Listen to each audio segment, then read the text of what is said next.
Hey, it's me again. I'm going to keep reading chapter 9.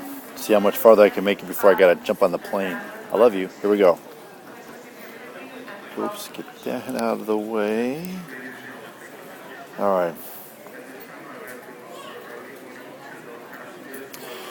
Will Cinna be painting flaming designs on my 20 perfect nails? Then Venia goes to work on my hair, weaving strands of red into a pattern that begins at my left ear, wraps around my head, and then falls in one braid down my right shoulder. They erase my face with a layer of pale makeup and draw my features back out. Huge dark eyes, full red lips, lashes that throw off bits of light when I blink. Finally, oh, excuse me. Bits of light when I blink. Finally, they cover my entire body in a powder that makes me shimmer in gold dust. Then, Cinta enters with what I assume is my dress, but I can't really see it because it's covered. Close your eyes, he orders. I can feel the silken inside as they slip it down over my naked body. Then the weight. It must be 40 pounds. I clutch Octavia's hand as I blindly step into my shoes, glad to find that they're at least 2 inches lower than the pair Effie had me practice in. There's some adjusting and fidgeting, then silence. Can I open my eyes? I ask. Yes, says Cinna, open them.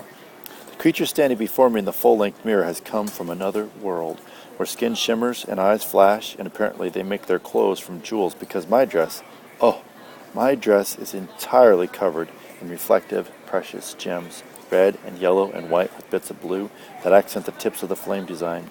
The slightest movement gives the impression I am engulfed in tongues of fire. I am not pretty. I am not beautiful. I am as radiant as the sun.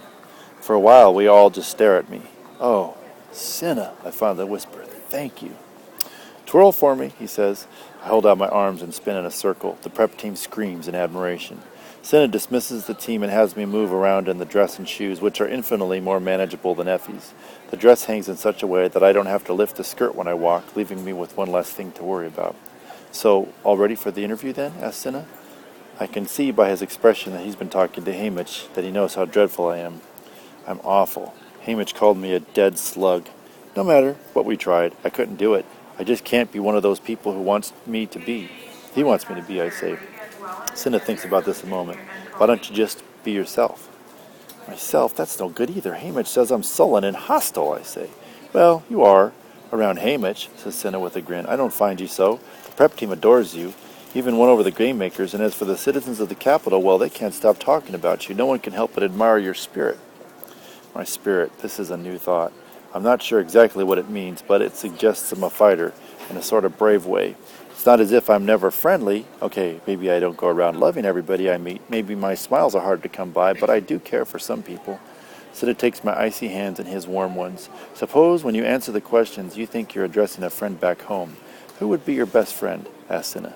Gale, I say instantly. Only it doesn't make sense, Cinna. I would never be telling Gale those things about me. He already knows them. What about me? Could you think of me as a friend? Asked Cinna. Of all the people I've met since I left home, Cinna is by far my favorite. I liked him right off, and he hasn't disappointed me yet. I think so, but I'll be sitting on the main platform with the other stylists. You'll be able to look right at me. When you're asked a question, find me, and answer it as honestly as possible, says Cinna. Even if what I think is horrible, I ask, because it might be, really. Especially if what you think is horrible, says Cinna. You'll try it. I nod. It's a plan, or at least a straw to grasp on. Too soon it's time to go. The interviews take place on a stage constructed in front of the training center. Once I leave my room, it will only be a minute until I'm in front of the crowd, the cameras, all of Panem. As Cinna turns the doorknob, I stop his hand. Cinna, I'm completely overcome with stage fright. Remember, they already love you, he says gently. Just be yourself. We meet up with the rest of the District 12 crowd at the elevator.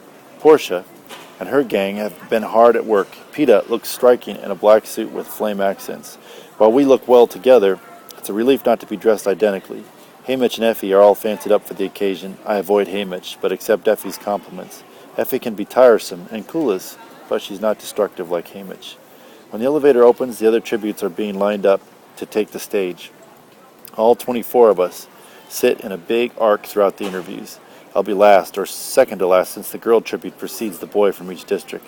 How I wish I could be the first and get the whole thing out of the way.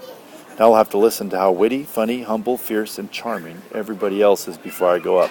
Plus the audience will start to get bored, just as the game makers did, and I can't exactly shoot an arrow into the crowd to get their attention. Right before the parade, we parade into the stage. Hamish comes up behind Peeta and me and growls, "Remember, you're still a happy pair, so act like it." What? I thought we abandoned that when Peeta asked for separate coaching. But I guess that was a private, not a public thing. Anyway, there's not much chance for interaction now as we walk single file to our seats and take our places. Just stepping on the stage makes my breathing rapid and shallow. I can feel my pulse pounding in my temples. It's a relief to get on my chair because between the heels and my legs shaking, I'm afraid I'll trip. Although evening is falling, the city circles brighter than a summer's day. Hold on for just a second.